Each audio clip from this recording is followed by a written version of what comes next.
I was very impressed by the way they treated Tony Todd in this film. Of course, Tony Todd, who recently passed away, who is an acting legend, horror legend, of course.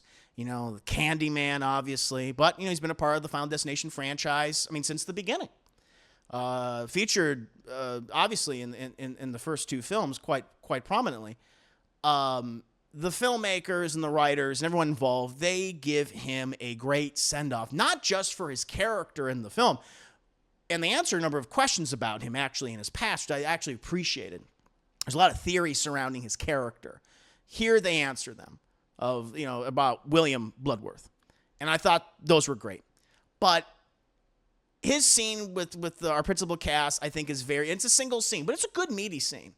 It's very nice. It's not only a send-off for his character, but it's really a send-off for him, because you can tell he's ill during this scene, but you can't tell via his performance. Like, he is at an 11, he's at 100%, and his final goodbye, I think, is really, really good in this movie. We have a new Final Destination movie, perhaps the final Destination movie, though, based on the possible great box office success and the surprising rave reviews from many people, from critics and audiences. Perhaps not.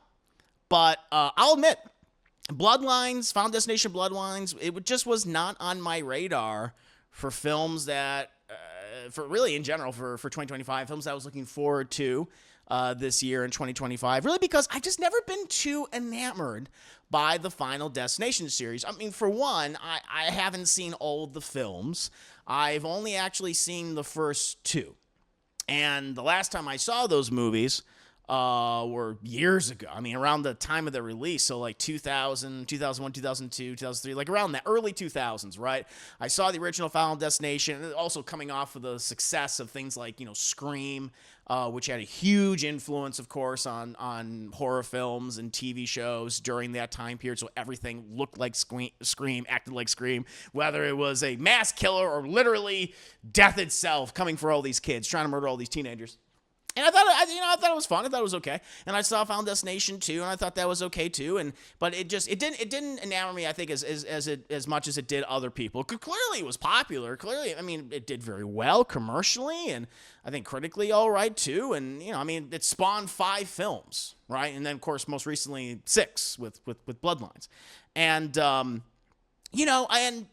rewatching the first one. Very recently, just a couple of days ago, I went, oh yeah, no, these are fun movies, I don't think on the same level as something like a Scream, but I get it. I think the one thing that has always kept me kind of at arm's length for the Final Destination franchise is just like death itself. It's like, okay, we've had so many different types of villains and monsters and creatures and aliens and supernatural entities in horror movies and stuff, and but like death is just such a hard thing to wrap your head around. Like, how do you fight death?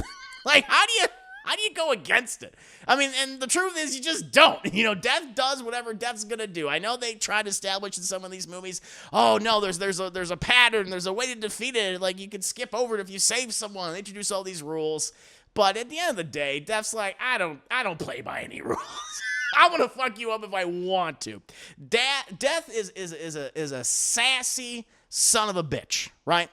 And that continues throughout the rest of the series, I assume. And so that's always kind of held me a bit. But at the same time, from what I've experienced with the films, even though I haven't watched the second one, for instance, we're actually gonna watch it in a couple hours from now. They're fun, but I've never been too overly enamored. But again, all the positive buzz around Bloodlines, it did intrigue me, And like I said, recently watching the first film, having fun with it, it put me in the right mood, the right headspace, to see this latest entry. And I gotta say, it's pretty good. It's a lot of fun, and it kind of goes the extra mile. In terms of kind of standing above maybe even the first film in a lot of ways.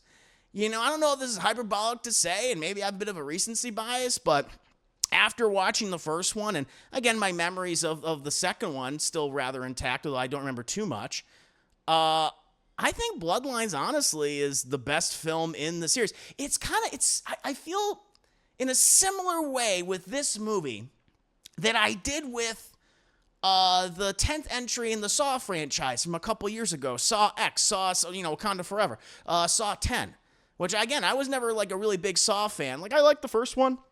The third one's pretty good. The rest of them could all burn in a fire. But I really like Saw 10. It was a surprise, much in the same way that Bloodlines is. Now, it doesn't really reinvent the series or really finally provide answers as to why death operates the way it does. I'll talk more about that later, because they kind of like, well, we are answering questions, and it's like, nah, no, we're not. We'll get to that. But it does deliver on things that really matter, I think, for this type of horror comedy. And it's very much a horror comedy. and I think that's good. I think that's a great thing, where they're really leaning into the horror, really leaning into the comedy with those horror elements layered on top, having some fun dynamics of the characters. But you also get all that with the spectacle, with some really elaborate and creative and super goopy kills. This is definitely, at least what I've seen, I think this is the goopiest Final Destination of all time. Certainly the goopiest out of the films that I've seen in this series, and one of the goopiest, horror films in quite a while. But also the characters.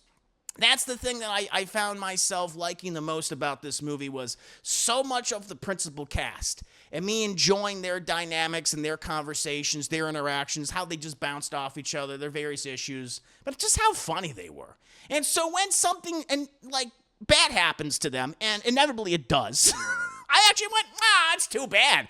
But they died in a really cool, goopy way, though, so that's pretty cool. But people that don't know, this movie is directed by someone you never heard of, Zach Lebowski. I think that's the director's name. Correct me if I'm wrong.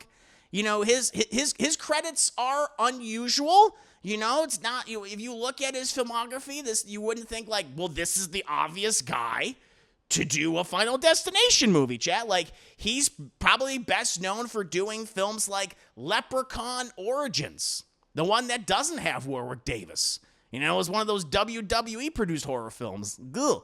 He's also coming hot off of co-directing the Disney Channel original movie Kim Possible. And I'm not talking about like the animated Kim Possible TV series or like the animated movie that they did, which was pretty cool back in the day, which was actually supposed to be the finale for people don't know. It was supposed to be the finale for Kim Possible, and would have established, it would have had Kim going up against, Dr.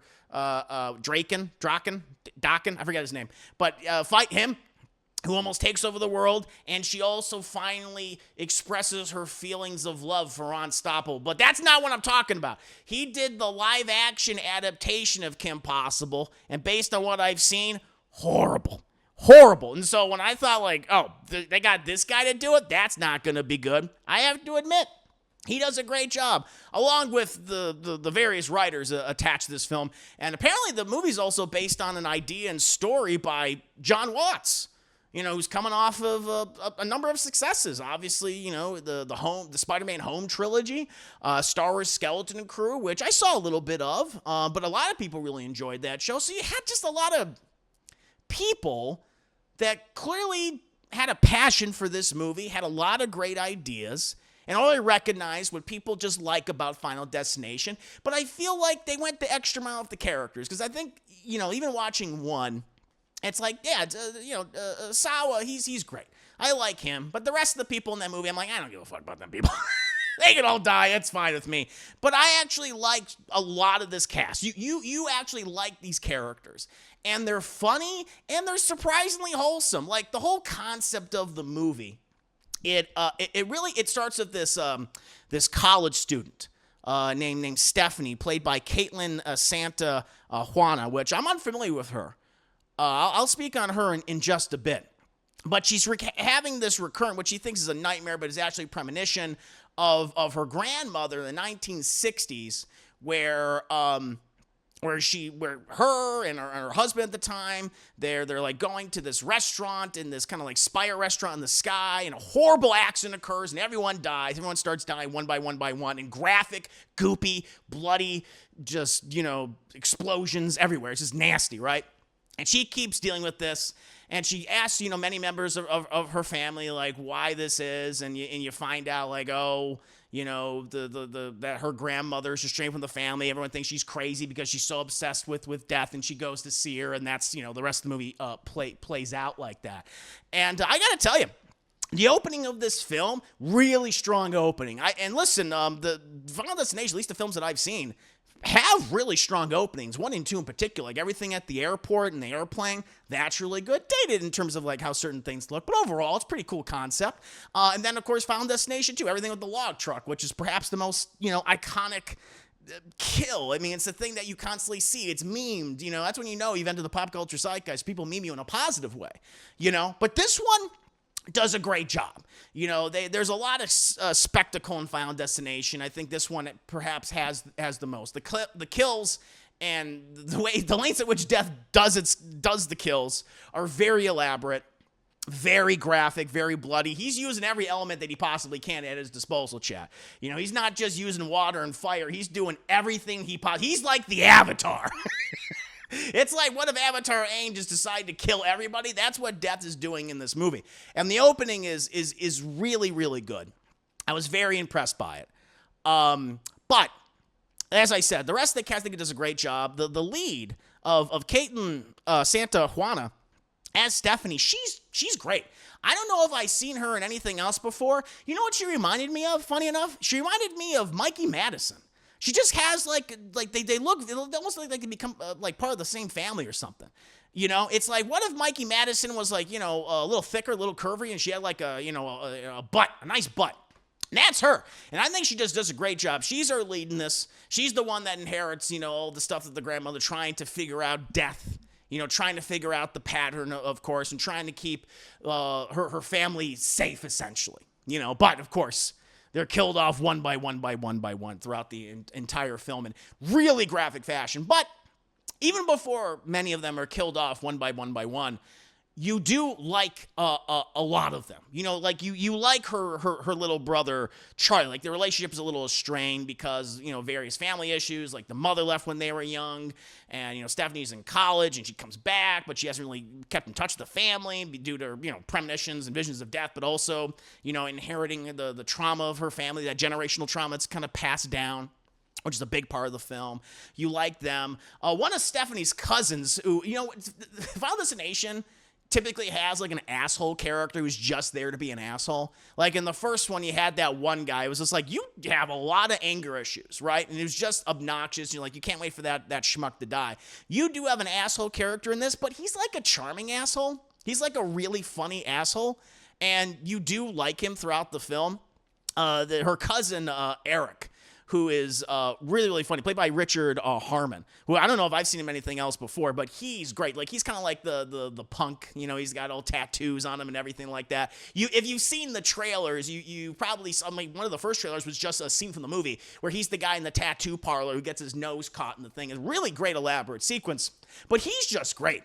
I feel like they just let him improv in a lot of these scenes, and he just seems like a natural at it. He's very, very funny. Has a great relationship with his brother Bobby, who is just so sweet and good-natured. He just loves his turtle. He can't eat peanut butter because it would kill him. I'm sure that doesn't play a role in the movie at all. But again, it's the family dynamic. And then they have their other relatives, like their uncle, who's just like this super sweet man who's just all about the family. And I'm like, I just wanted to, even though I had horrific childhood trauma because my mother thought I was going to die at any moment, I just want to bring us all, closer together.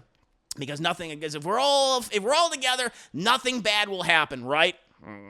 Right. And so, yeah, I was very surprised by the character work in this film. I was surprised by how good the relationships were and the dialogue and everything. Like, that impressed me. They went the extra mile with that. Like, they weren't there to be meat puppets. I've always talked about, like, in horror films, really any movies, like, you set that character up just to be meat for a cool kill, more meat for the grinder, for instance. This one, it's like, no, even though some of the characters do stupid things in the film, inevitably, you still do like them. You're charmed by them. They're funny. And when they do die, and my God, they die horribly, you still really like them. You go, oh, but that death was pretty cool. That was pretty goopy. I like that. But yeah, I was very impressed with the character. And also a big shout out to Gabriel Rose, who played Iris. We get two different versions. We get the younger version at the beginning of the film, played by Brett Bassinger. I thought that actress did a wonderful job. Thought she was great. I could have just seen a movie with her where it was just focused, on her dealings with. Well, I guess we kind of do in this movie, but like in the '60s, like a period piece, Final Destination in the '60s. I think that would have been awesome. Really liked her in the beginning. She was like really holding on her two shoulders, and then later on, the older version of Gabriel Rose. She was great, just crazy grandma, living in her hut, constantly talking with death. Is like, I see you, motherfucker. That's actually a great thing in a moment in the movie where Stephanie goes to visit the grandma, and like the grandma has this like weird antagonistic but somewhat friendly relationship with death now at this point, because she's been stuck there for like 25 years and she's clearly out of her mind, although she knows the truth. Obviously she'd be keeping death at bay, but like death is like constantly trying to fuck with her, and she always manages to like, I see you, which is very, very fun. Again, they really lean into the humor, and I like that a lot. And all the kills are great. Like, outside the character, if you're thinking like, oh, is it very talkative or not? They're not doing as many kills. No. Again, I've only seen the first and second Final Destination. So I don't know what the kill count is. Some of the other kills in 3, 4, and 5. I'll find out, later today, at least for 5. But there are a lot of deaths. I think they kill the most people in this movie. Like the first 15 minutes, I feel like they kill about 200 plus people. And then you got everybody else, later on in the film. And a lot of them are super gory and graphic. You see so many people getting squished, exploding, set on fire, disemboweled, heads chopped off, people are getting, horizontally sliced, vertically sliced. I mean, you could think of it, this movie doesn't. Death is enjoying himself. He's like, oh, this is a smorgasbord of meat sacks that I can explode. He's having a lot of fun, especially in the beginning of the film. But then later on, there's some like really cool creative kills that are like, oh, that's fucking rough. There's one in particular at a hospital that I was really impressed by, that I thought that was pretty cool. I liked a lot. And the other thing this movie does really well on the technical side of things is the editing. The editing in this movie is great. And the building of tension, like you just see like how one little thing, like a coin, for instance, or a penny, and how that can, like, much like water in the original film or something like that, but how much a little penny can cause so much destruction and so much death, and how it just builds up. And of course you have like the fake outs, like, oh, is that going to lead to the death? It's like, no, not yet. And that's what death does. He's like, oh, maybe, no, not yet. Or maybe, no, not yet. And that's really good. I really like the tension in this film. Now, if I have like a criticism of the film, and it's really just a criticism I think I've had for Final Destination in general. It's why I've always talked about being arm's length. Although I think this is the best one, at least what I've seen. It's a very fun film, and I recommend everyone. It's a great summer movie. Go to the theater. You're going to have a blast. You're going to like these characters. They're funny. There's plenty of gory, goopy deaths that you're going to be going, oh, and all that. Like, it's worth it. But if you thought, going in, and even some of the trailers have been like, oh, they finally explained like the pattern of death and how you can truly, stop it, and, and the rules. It's like, no. Like, as Tony Todd says in the movie, like, that's going to fuck you up no matter what. It's going to find a way. And so that's always kind of frustrated me a little bit. It's like, I like giving our characters somewhat of a chance, against whatever the threat is, whether it be a killer, a mass killer, or a monster, or an alien, or even a supernatural entity. Like, I like the establishment rules. In this series, it's, even though it attempts to do that, it kind of, it doesn't in the end. And so if going in and you think they're going to do that, they don't. So that's always frustrated me to a degree. Maybe not as much as other people that enjoy this franchise. And overall, it didn't really affect my enjoyment. But I was like, I wish they explained a little bit more, but whatever. The last thing I'll say about this movie, I was very impressed by the way they treated Tony Todd in this film. Of course, Tony Todd, who recently passed away, who was an acting legend, horror legend, of course. The Candyman, obviously. But, he's been a part of the Final Destination franchise, since the beginning. Featured, obviously, in the first two films quite prominently. the filmmakers and the writers and everyone involved, they give him a great send-off, not just for his character in the film, and they answer a number of questions about him actually in his past, which I actually appreciated. There's a lot of theory surrounding his character. Here they answer them about William Bloodworth. And I thought those were great.